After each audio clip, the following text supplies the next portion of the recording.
Have you ever been in one of those social situations where you've made a mistake that everybody else has realized, and yet maybe you were completely unaware that you were making it?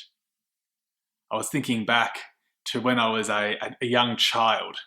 I must have been in primary school, and I went over to a friend's house on a Sunday morning, and we went to church, to his church. It wasn't my church, and then we went back, and we were having lunch. It was soup lunch, and there was some lovely homemade rolls beside it. And I remember the soup and rolls being placed before me, and myself starting to eat, and then everyone at the table was just looking at me, silent. And I looked up, wondering what could possibly be going on because the soup was delicious. And they simply said, "Ben, in our house, we say grace before we eat." And it hadn't even occurred to me. My family never said grace at lunchtime before we would eat the lunchtime meal. And yet I realized that it was simply expected of me to know how this family and this community operated. Well, in our reading this morning, we find that Jesus makes a similar mistake, but one he probably would have known about. You see, some Pharisees, some teachers of the law, had invited him over to their house for a meal, and they observed that he didn't quite follow all of the rituals that would have been expected. Now, for them, it wasn't necessarily saying grace as such, but this ritualistic washing of hands, preparing oneself to participate within the meal together. And they noticed that Jesus didn't do this. Now, we're not told why that Jesus didn't do this. We're not really told whether he deliberately didn't or whether it just simply slipped his mind. But what we are told is that while they noticed that Jesus didn't do this, Jesus noticed what they were thinking. He read their minds somehow, and he uses this as a teaching opportunity as he says to the Pharisees, who are clearly judging him, "You're getting this all wrong. You think that it's what you do on the outside, these rituals and practices and being obedient to the law right down to the letter is what puts you into a right relationship with God. And yet your hearts are filthy. You might be clean on the outside, but on the inside you have remained as dirty as ever." And he knows this because he says to them, he gives them some practical reasons, I guess, why he says this. As he says to them, you follow the law and everything, but actually you're failing to love God and to love people. You're failing to do what is most important. In fact, you would be better giving up all of this law, giving up all of the ritualistic practices that you think place you in good stead with God, and actually learning how to do two things and do them well. Firstly, Jesus says, you need to remember to love God. And secondly, you need to remember to love people. For all the laws hung on these two commandments within the Old Testament: love God and love your neighbor as yourself.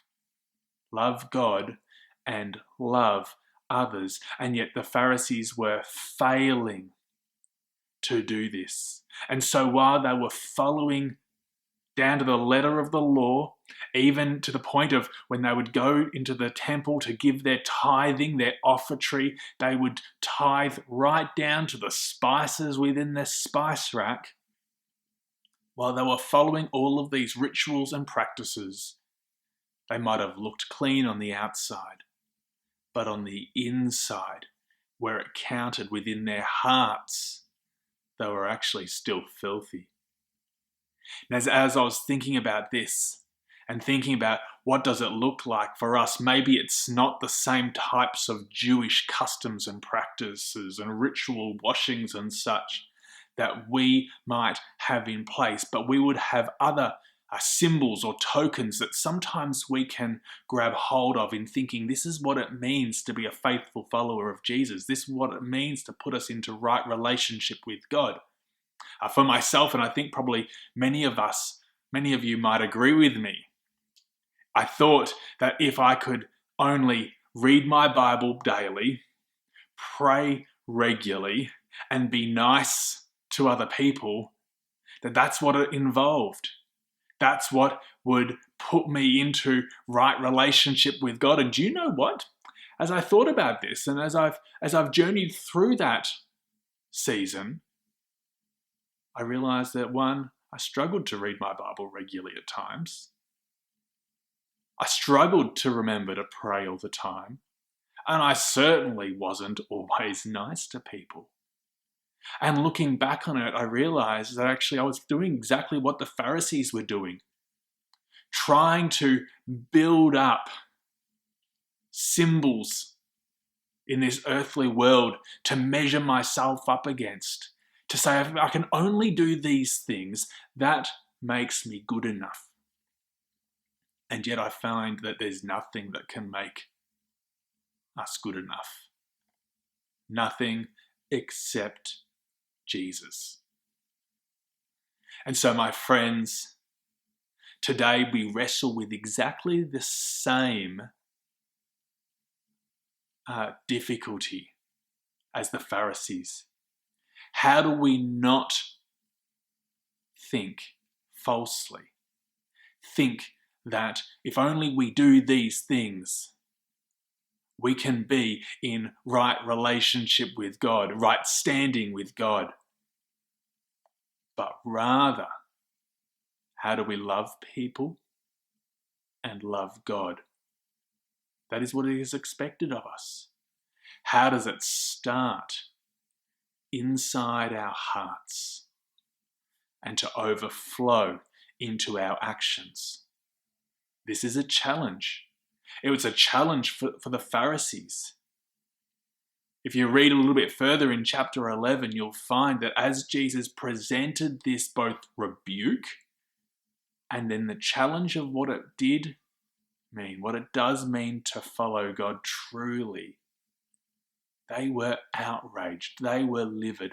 They began to plot behind his back and conspire to catch him out. And yet it doesn't have to be that way.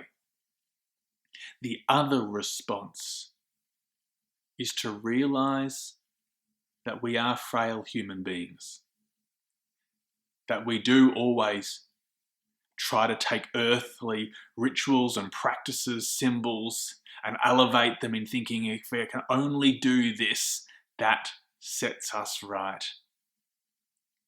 And yet, recognize them for what they are. Recognize that actually no earthly practice can put us right with God. Only relationship with God.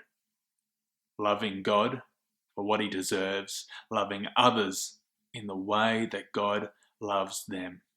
And it starts with the heart and it overflows into our practices. So my friends, as you wrestle with this same challenge this coming week, my question for you is, what does it look like to give up some of those burdens? Because they are certainly burdens. Look at the number of laws that the Old Testament, the Pharisees had developed throughout the Old Testament. Look at some of those laws and the number of them that they had to keep. And yet be reminded that actually it's not about what you do, but it's about what's on the inside that really counts. And what's on the inside flows over. into our everyday living actions, loving God and loving people. Thank you, my friends.